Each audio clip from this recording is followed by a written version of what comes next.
काही जण खोटे प्रमाणपत्र आणतील आणि आम्ही ओबीसी असं म्हणतील। सक्षणा सलगर यांचा नाव न घेता मनोज जरांगेंवर त्यांनी निशाणा साधलाय। खऱ्या ओबीसींनाच आरक्षण मिळालं पाहिजे असंही सक्षणा सलगर म्हणाल्यात।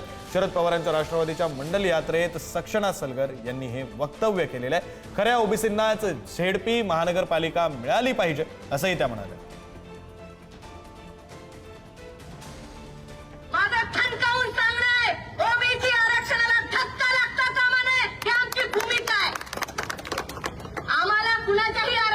प्रॉब्लेम नाही, तो संविधानाने सगळ्यांना अधिकार दिलेला आहे, त्यांनाही त्यांचं आरक्षण मिळावं। परंतु शोषित वंचित ओबीसी समाजाचं आरक्षण कोणीही घेता कामा नये।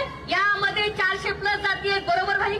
400+ जाती आहेत, त्या 400+ जाती धर्माच्या लोकांना न्याय नाही का मिळायला पाहिजे?